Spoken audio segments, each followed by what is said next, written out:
Constitutionally, the only possible disciplinary process for Supreme Court justices, as it exists now, is impeachment. And so today, Democratic Congresswoman Alexandria Ocasio-Cortez introduced articles of impeachment against Supreme Court Justice Clarence Thomas and Supreme Court Justice Samuel Alito. Thank you, Mr. Speaker. I rise today to introduce articles of impeachment against Associate Justices of the Supreme Court Clarence Thomas and Samuel Anthony Alito, Jr. Mr. Speaker, I believe that everyday Americans, independent of party or ideology, can reasonably conclude that Justices Thomas and Alito's years-long pattern of misconduct and failure to recuse in cases bearing their clear personal and financial involvement represents an abuse of power and threat to our democracy fundamentally incompatible with continued service on our nation's highest court. For the good of the institution and the nation, absent resignation, they must be removed. The proof is undeniable. Joining our discussion now is Democratic Senator Sheldon Whitehouse of Rhode Island. He's a member of the Senate Judiciary Committee and chairs the subcommittee on federal courts. He's also the author of The Scheme, How the Right Wing Used Dark Money to Capture the Supreme Court. Senator Whitehouse, I was just thinking when I started this program more than 10 years ago, if someone said, you know, that you'll be on a night when articles of impeachment are introduced against two Supreme Court justices at the same time, don't even give me names. I just sort of said, I can't, it's just inconceivable. But here we are. Here we are. And I think a lot of what is driving this is the fact that there is no way to determine what actually took place with respect to these various allegations of misconduct against Thomas and Alito. The Supreme Court has no fact-finding process of its own.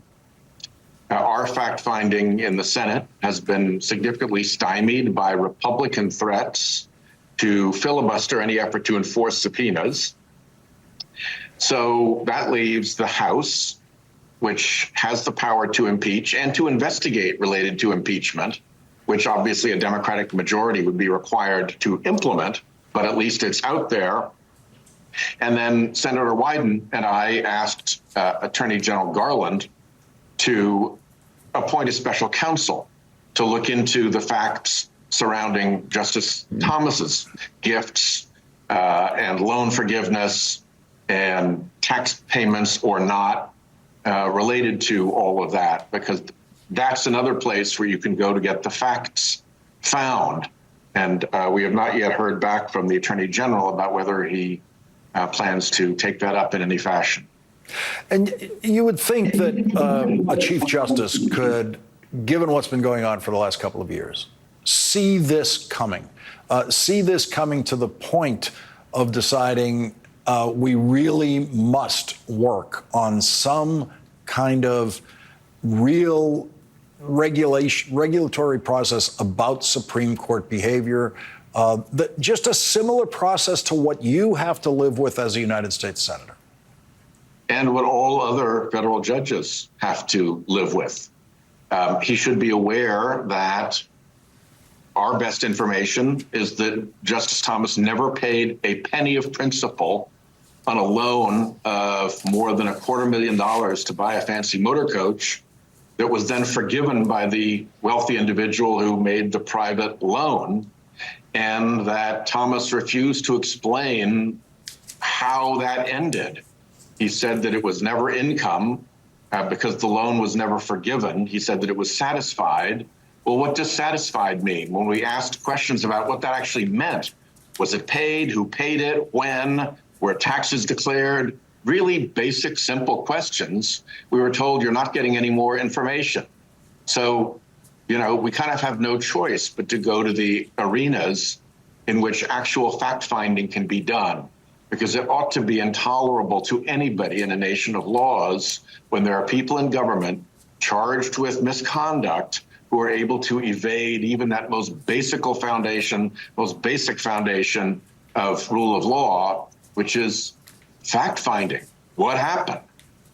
And don't try that one at home, because the IRS does have rules about loans and how loans can be treated as income if they aren't really loans, and the IRS will declare them to be income, and they will tax you on that income, and you will be hit with penalties and interest and everything else. But if you're a Supreme Court justice, apparently your income is whatever you say it is.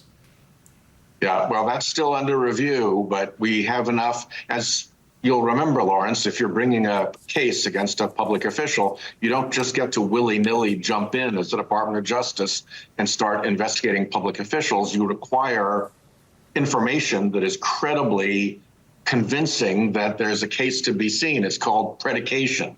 It's the magic word.